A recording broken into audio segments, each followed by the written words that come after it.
சென்னை மதுரவாயல் தனலட்சுமி நகர் 6வது தெருவை சேர்ந்தவர்தான் தனியார் நிறுவன ஊழியரான ரவி. இவருடைய மனைவிதான் அஞ்சலி. திருச்சியை சேர்ந்த இவர்களுக்கு 3 மாதத்தில் திரு என்ற ஆண் குழந்தையும் உள்ளது. கடந்த 3 நாட்களுக்கு முன்புதான் ரவி இங்கு தனது குடும்பத்துடன் மதுரவாயலுக்கு குடிபெயர்ந்துள்ளார். நேற்று முன்தினம் மாலை அஞ்சலி தன்னுடைய குழந்தையான திருவை தூங்க வைத்துவிட்டு அருகிலுள்ள குளியலறையில் குளிப்பதற்காக புறப்பட்டுள்ளார். அப்போது அங்கு வந்த ஆண் மற்றும் பெண் இருவர் இங்கு வீடு வாடகைக்கு உள்ளதா என அஞ்சலியிடம் கேட்டுள்ளனர். அதற்கு அஞ்சலி தனக்கு தெரியாது என்றும் நாங்கள் குடிவந்தே 3 நாட்கள் தான் ஆகிறது என்று கூறிவிட்டு குளிக்கச் சென்றுள்ளார். பின்னர் குளித்துவிட்டு வந்து பார்த்தபோது வீட்டில் தூங்கிக் கொண்டிருந்த ஆண் குழந்தை காணாமல் போனதை கண்டு அவர் அதிர்ச்சியடைந்துள்ளார். இது குறித்து மதுரவாயல் காவல் நிலையத்திற்கு அஞ்சலி தகவல் தெரிவித்தும் உள்ளார். இதன் பேரில் போலீசாரும் சம்பவ இடத்திற்கு வந்து அஞ்சலியிடம் விசாரணை நடத்தினார்கள். அப்போது அவர் முன்னுக்கு பின் முரணான பதில் அளித்ததால் சந்தேகமடைந்த போலீசார் அவரிடம் தீவிரமான விசாரணையை மேற்கொண்டனர். இருப்பினும் போலீசார் சம்பவ இடத்தில் உள்ள சிசிடிவி காட்சிகளை ஆய்வு செய்து குழந்தை கடத்தப்பட்டது உண்மையா அல்லது கணவன் மனைவி இருவருமே நாடகம் ஆடுகிறார்களா என்பது குறித்தும் விசாரணை நடத்தினார்கள். பின்னர் அருகிலுள்ள சிசிடிவி காட்சிகளை ஆய்வு செய்ததில் அஞ்சலி கையில் ஒரு குப்பை பையை கொண்டு செல்வது பதிவாகியிருந்தது. இதனால் சந்தேகமடைந்த போலீசார் அஞ்சலியிடம் தீவிரமான விசாரணையை மேற்கொண்டனர். அப்போது குப்பையை ஆலம்பாக்கம் பகுதியில் உள்ள ஒரு குப்பை தொட்டியில் போட்டதாக அவர் தெரிவித்துள்ளார்.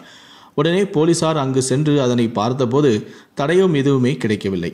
அஞ்சலியிடம் நடத்திய தொடர் விசாரணையில் தனது தோழியான அனிதா சுரேஷ் தம்பதிக்கு குழந்தை இல்லாததால் அவர்களிடம் கொடுத்து குழந்தையை வளர்க்கச் சொன்னதாக கூறியிருக்கிறார்.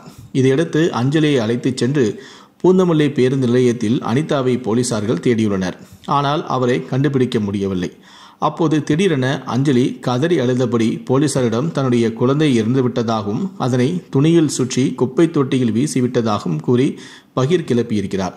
அதற்கு அவர் கூறிய காரணம் என்னவென்றால், போலீசாரிடம் அளித்த வாக்குமூலத்தில் நான் ரவிக்கு 3வது மனைவி, அவர் சரியாக குடும்பம் நடத்துவதில்லை, செலவுக்கும் காசு கொடுப்பதும் இல்லை, இதனால் என்னுடைய வாழ்க்கையே விரக்தியாகிவிட்டது.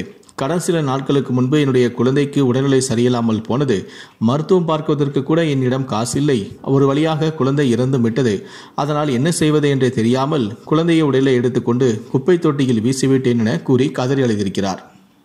பின்னர் போலீசார் அங்கு சென்று பார்த்தபோது மாநகராட்சி ஊழியர்கள் குப்பைகளை பெருங்குடியில் உள்ள குப்பை கிடங்குக்கு கொண்டு சென்று அங்கு கொட்டியதும் தெரிய வந்தது.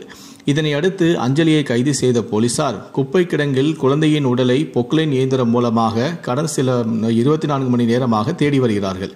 குழந்தையை உடலை மீட்டு அந்த குழந்தையை மருத்துவமனைக்கு அனுப்பிய பிறகு பிரேத பரிசோதனை அறிக்கை வெளிவந்த பின்னர் தான் இந்த குழந்தை தாய் சொல்வது போல உடல்நலம் பாதிக்கப்பட்டு இயற்கையாக இருந்ததா அல்லது அந்த குழந்தையை கொலை செய்யப்பட்டு இருந்ததா என்பது தெரியவரும் என போலீசார் தரப்பிலிருந்தும் தற்போது தெரிவிக்கப்பட்டுள்ளது. குழந்தையின் உடலை தாய் குப்பை தொட்டியில் வீசிய சம்பவமானது அந்த பகுதியில் பெரும் பரபரப்பையும் அதிர்ச்சியையும் சோகத்தையும் ஏற்படுத்தியிருக்கிறது.